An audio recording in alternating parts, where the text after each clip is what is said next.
The rumble of diesel engines grew louder and louder until it seemed to shake the very earth beneath the prisoner of war camp, as Choe pressed his face against the chain-link fence to witness what looked like an endless river of American military vehicles flowing down the dusty Korean highway. Trucks loaded with ammunition boxes, fuel tankers gleaming in the afternoon sun, jeeps carrying officers and supplies, ambulances marked with red crosses, and massive cargo vehicles stacked impossibly high with everything from canned food to radio equipment, all moving in perfect formation as far as his eyes could see, disappearing over distant hills only to be replaced by more vehicles in what seemed like an inexhaustible parade of American abundance. It was September 1951, and Choe had been a prisoner for 4 months. In that time, he had witnessed many things that contradicted his pre-war understanding of American capabilities: decent prisoner accommodations, adequate medical care, regular meals that exceeded what many North Korean soldiers received during active combat. But this convoy was something entirely different, more overwhelming somehow. Here was visible proof of American logistical power that seemed to operate on a scale beyond anything he had imagined possible.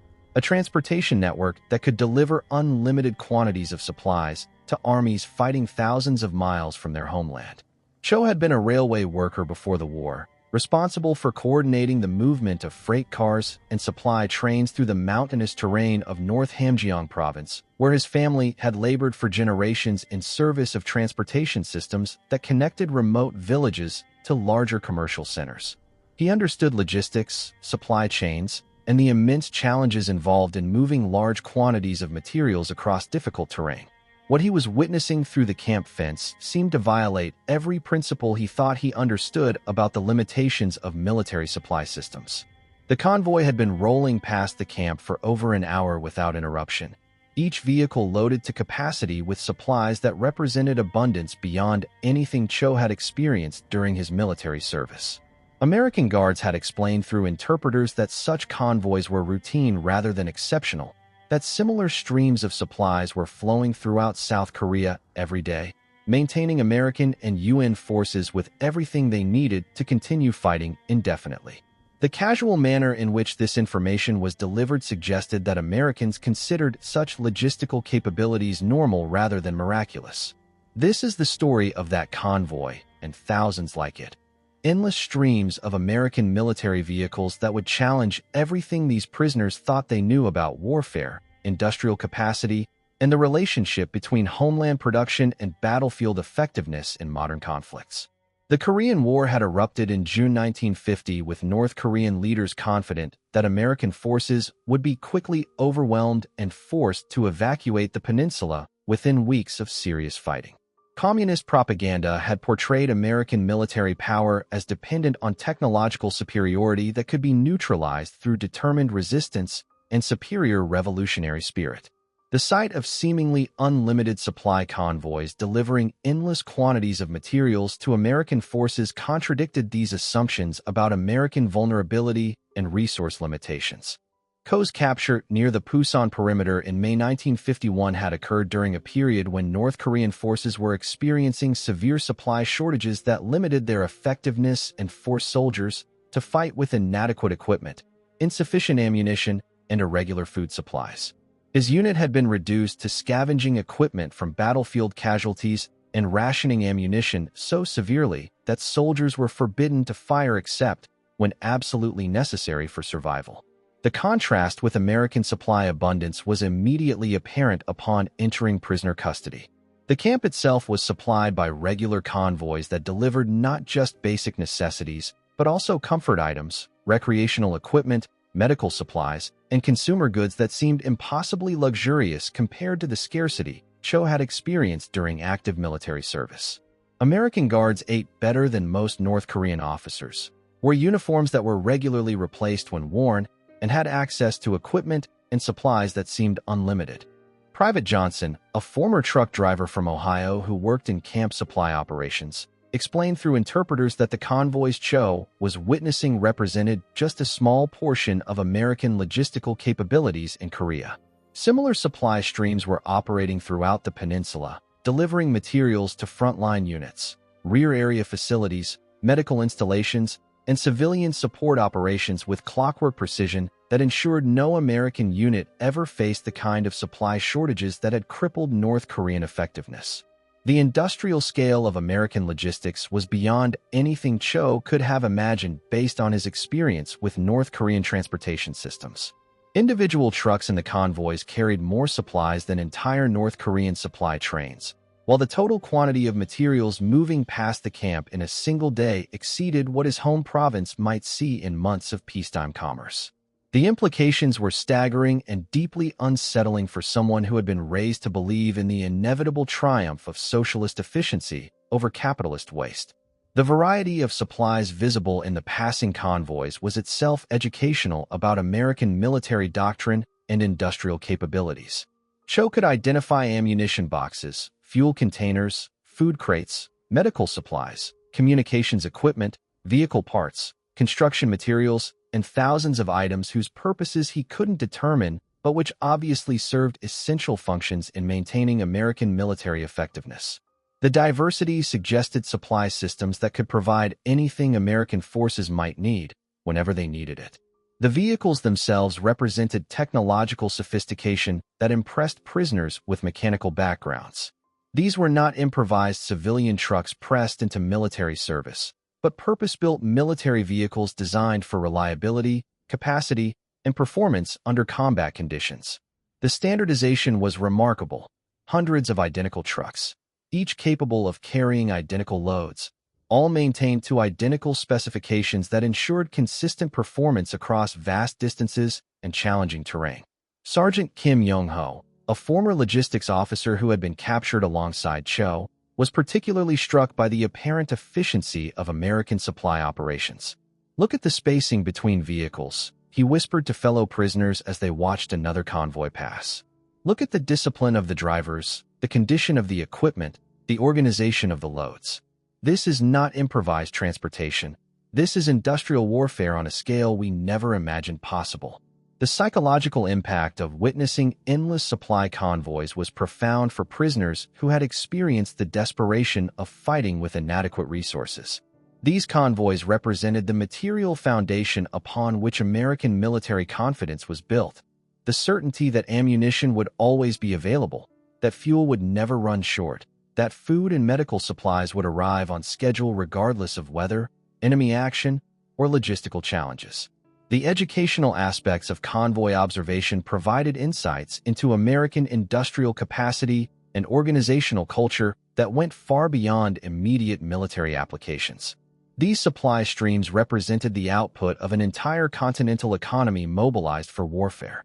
Factories producing military equipment around the clock, transportation networks coordinating the movement of materials across vast distances, and administrative systems managing the distribution of supplies to hundreds of military units operating simultaneously across multiple theaters of operation. Corporal Martinez from Texas, who had worked in oil field logistics before military service, began sharing knowledge about American transportation and supply chain management through informal conversations during evening hours when convoys were less frequent. His descriptions of interstate highway systems, commercial trucking industries, and integrated transportation networks revealed infrastructure capabilities that seemed almost mythical to prisoners from societies where transportation remained largely localized and limited. The medical supply convoys were particularly impressive to prisoners who had experienced the desperate shortages of medical materials that characterized North Korean military operations. American ambulances and medical transport vehicles moved in regular rotation, delivering pharmaceuticals, surgical equipment, and medical personnel to frontline units with systematic precision that ensured wounded soldiers received immediate, high-quality care regardless of their location or the tactical situation. Choe began to understand that the supply convoys represented something fundamental about American approaches to warfare and national power. These vehicles weren't just delivering military supplies. They were demonstrating the productive capacity of an entire industrial civilization that could manufacture, transport, and distribute unlimited quantities of materials while simultaneously maintaining civilian production, consumer goods industries, and economic growth that funded the entire war effort. The contrast with North Korean supply systems was painful to contemplate for prisoners who began to recognize how primitive their homeland's logistical capabilities had been. Choe remembered supply trains that ran irregularly due to fuel shortages, convoys that carried mixed civilian and military cargo because transportation resources were so limited, and units that went days without resupply because the transportation infrastructure simply couldn't support consistent delivery schedules. As autumn progressed in 1951, the supply convoys took on almost mythical significance for prisoners who watched them daily and tried to comprehend the scale of American logistical operations. The reliability was remarkable. Convoys passed the camp at regular intervals regardless of weather, tactical conditions, or other factors that might disrupt normal transportation. This consistency suggested organizational depth and resource abundance that transcended immediate military requirements. The fuel convoys alone represented capabilities that seemed impossible based on North Korean experience with petroleum products. Tanker trucks carried more fuel than many North Korean units saw in months of operation, while the total fuel consumption implied by daily convoy operations exceeded the petroleum production of entire North Korean provinces. The casual American assumption that fuel would always be available seemed to represent a completely different relationship between military operations and resource constraints. The ammunition convoys provided similar lessons about American industrial capacity and military doctrine. The quantities of ordnance moving past the camp daily suggested that American forces could maintain intensive combat operations indefinitely without worrying about ammunition shortages that had frequently limited North Korean tactical options. This abundance enabled American commanders to use firepower rather than manpower to achieve tactical objectives, reducing casualties while increasing effectiveness. Winter weather in late 1951 and early 1952 provided opportunities to observe American logistical adaptability as supply convoys continued operating despite snow, ice, and sub-zero temperatures that would have paralyzed most transportation systems.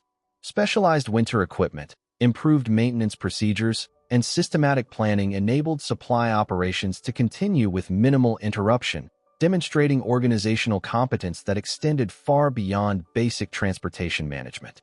The psychological warfare aspects of visible supply abundance were not lost on prisoners who understood that the convoys were deliberately routed past the camp to demonstrate American logistical superiority.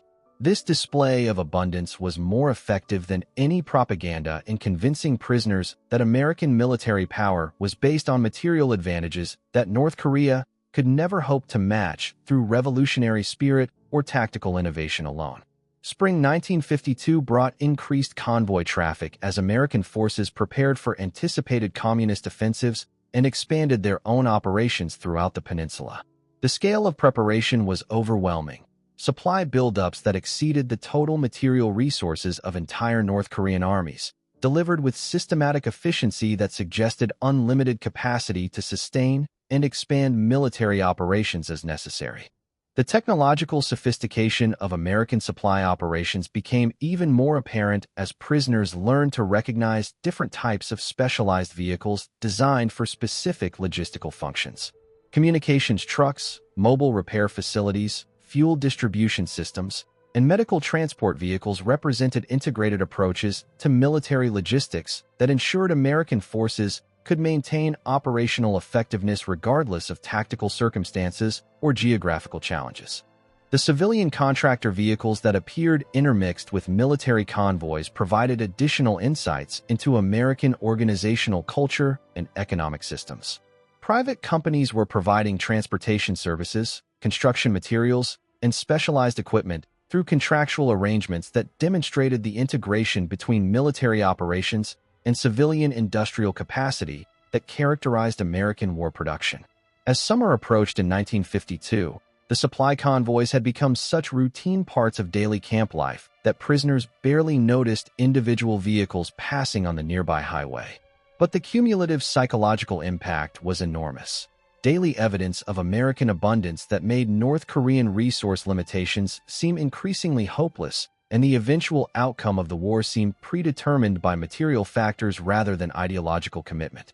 The armistice negotiations that began in earnest during 1952 were influenced by the reality that supply convoys represented American ability to maintain military operations indefinitely, while North Korean and Chinese forces faced increasing logistical constraints that limited their strategic options. The visible abundance of American supplies became a form of diplomatic pressure that suggested negotiated settlement might be preferable to continued military confrontation. The industrial implications of supply convoy operations extended beyond immediate military applications to reveal the productive capacity of American civilian economy during wartime. The same transportation networks, manufacturing facilities, and organizational systems that supported military logistics also maintained consumer goods production, agricultural distribution, and commercial activities that funded continued war production through tax revenues and economic growth. Private Yu Sung-min, who had worked in North Korean transportation planning before military service, found his understanding of economic systems fundamentally challenged by exposure to American logistical capabilities. If Americans can afford to waste more supplies in a single convoy than our entire army possessed, he reflected during private conversations with trusted fellow prisoners, what does that say about the productive capacity and efficiency of capitalist versus communist economic organization? The final months of 1952 brought increased urgency to prisoner observations of supply convoys, as armistice negotiations suggested that the war might end in the near future. Many prisoners began paying closer attention to convoy organization and logistics management, hoping to gain insights that might somehow be applicable to reconstruction efforts in their devastated homeland. The winter of 1952 to 1953 provided final opportunities for prisoners to witness American logistical excellence as supply convoys continued operating efficiently despite severe weather conditions that would have disrupted most transportation systems. The contrast between American organizational competence and their memories of North Korean supply failures was emotionally powerful and intellectually humbling. Spring 1953 brought the final phase of convoy observations as armistice negotiations moved toward conclusion and prisoners prepared for eventual repatriation. The prospect of returning to a homeland where such logistical abundance was impossible created complex emotions about leaving behind daily evidence of American organizational superiority and industrial capacity. The final major convoy before the armistice in July 1953 was emotionally significant as prisoners understood they were witnessing their last demonstration of American logistical power that had provided daily lessons about the material foundations of military effectiveness and national power. Many prisoners tried to memorize details of convoy organization and supply management that had impressed them throughout their captivity. The repatriation process that began in August 1953 was itself a demonstration of American logistical excellence as thousands of prisoners were transported efficiently and humanely through systematic procedures that ensured adequate supplies, medical care, and administrative processing for everyone involved. The same organizational capabilities that had maintained supply convoys throughout the war were applied to prisoner repatriation with identical success. Choe stood at the rail of a repatriation ship in September 1953, watching American supply convoys continue their endless movement along Korean highways even as the war officially ended. The vehicles represented something that had fundamentally changed his understanding of modern warfare and national power. The recognition that industrial capacity and logistical excellence were more decisive than revolutionary ideology or military tactics in determining the outcome of conflicts between modern nations. The North Korea he was returning to had been devastated by 3 years of intensive bombing that had destroyed much of the transportation infrastructure and industrial capacity that might have supported effective military logistics. The supply abundance he had witnessed daily during American captivity would be impossible to recreate in his homeland for decades to come, making the memory of endless convoys even more poignant and significant. But Choe carried with him more than just memories of American trucks and supply operations.